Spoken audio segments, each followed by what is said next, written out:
A film that dares to, an American film that dares to deal with sexuality. I mean, we don't get them very often anymore, and that's too bad. This does it very, very well. It's also quite touching.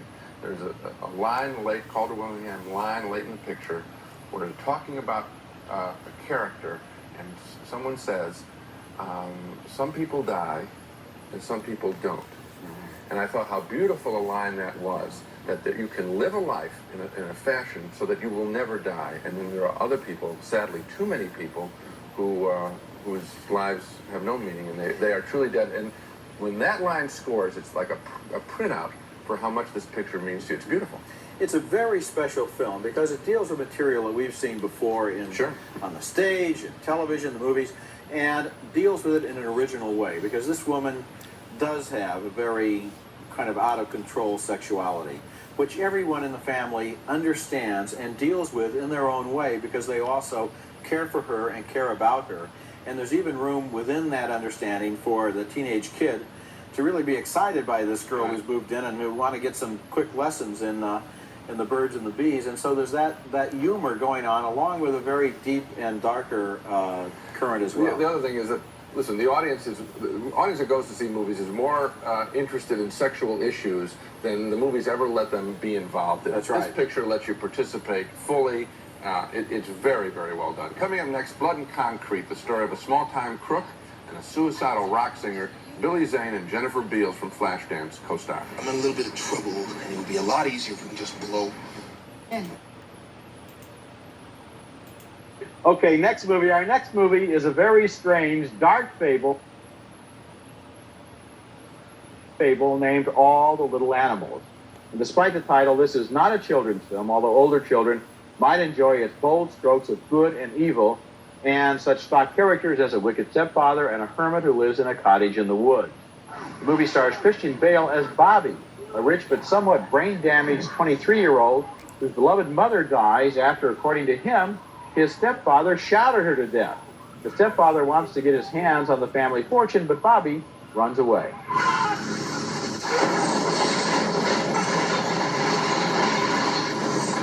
Someone saw Bobby try to prevent that truck driver from killing the fox, and it was John Hurt, who plays Mr. Summers, a mysterious man who lives in the woods and devotes his life to burying dead animals.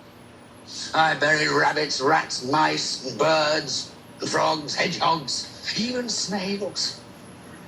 But where'd you find so many things to bury? Where do you think? On the roads, boy, on the bloody roads.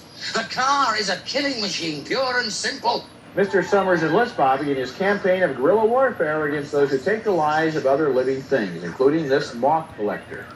Take this stone, run as close as you dare, and throw it right in the center. Throw it as hard as you can. Smash it. You think you can do that? Okay. Yeah, I can do that, yeah. I was intrigued by the way All the Little Animals kept surprising me. The story doesn't fall into predictable patterns, but involves characters who are driven by deep, fundamental obsessions, and they're all ambiguous. Mr. Summers, for example, has a very troublesome and complicated past. This is not a great movie, but it's a consistently fascinating one with the ruthlessness of a Brothers Grimm fairy tale.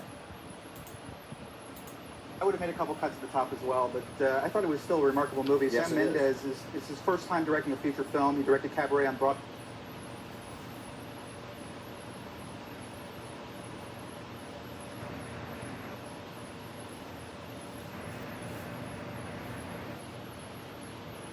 Broadway. And he really creates this small little world that's kind of like one of those snow domes that you shake up and everything keeps on falling, and this family is going through so much in such a small period of time.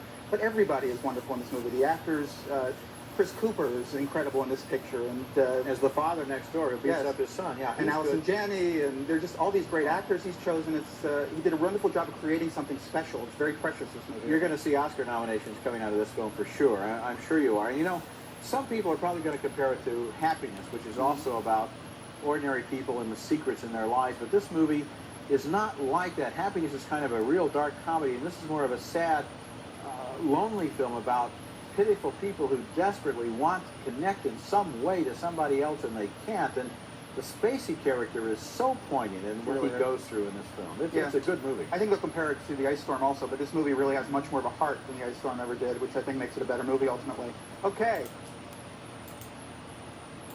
When we come back, the revival of a film that makes almost every list of the 10 greatest titles of all time.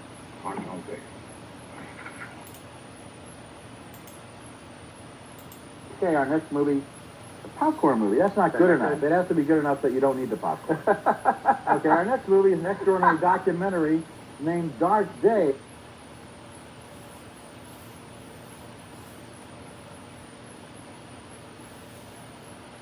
Days about the so-called mole people who live in makeshift shelters far beneath New York City in the permanent darkness of the railroad tunnels down there.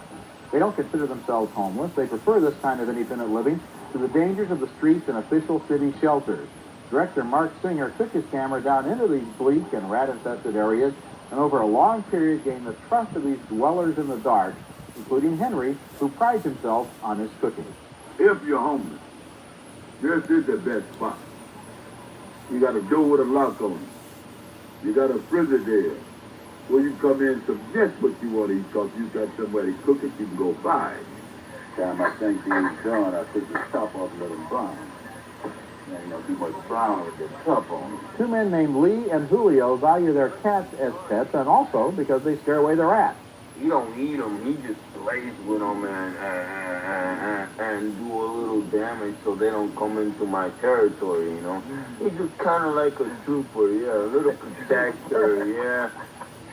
Protector, yeah. Trooper. The subway dwellers buy some of their food and find the rest by scavenging. This is one of the safest spots you can eat from, you know? Because the food is cold. Plus the culture. Once they throw out their food, they put it out in one bag. They don't mix it up like this garbage, coffee ground, trash, and nothing like that. It all be clean. Director Mark Singer says that when he first heard about the mole people, he knew that he had to go down to the tunnels to see them for himself. Then he realized he had to make a movie about them. He borrowed a camera, raised money from friends and loans, and eventually found himself homeless, too, with only the film project as a rationale. This is a remarkable documentary, not just about the homeless, but about the will to survive and to have a place of your own. We tend to think of homeless people as lazy, but a movie like Dark Days is a reminder that some of them work a lot harder than we do just to survive, and they bring great imagination and resilience to the task. Yeah, there were times when you knew exactly what was going to happen, but it was okay because you had invested the time and the effort into the characters. Will Patton usually plays a psycho or a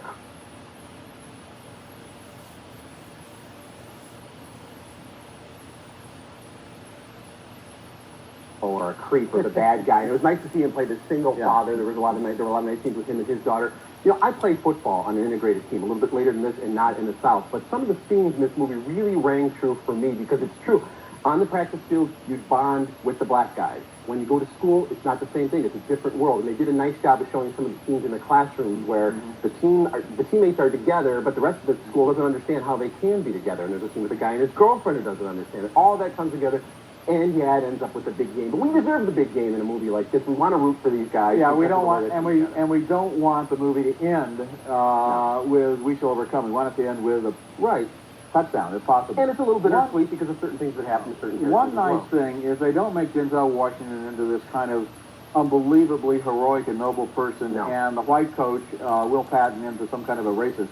Patton has some suggestions to make to Washington that are on the money because Washington is not necessarily a perfect coach. He's more of a hardliner, actually. Yeah. Will Patton's character has a little bit more humanity. So a really great job, and we like this one a lot. Yeah. Okay.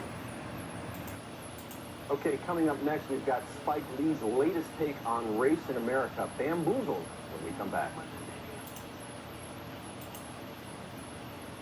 Okay, so that's your vote. Our next movie, named Diamond Men, is one of those wonderful discoveries you make sometimes at the movies. It's a sleeper, opening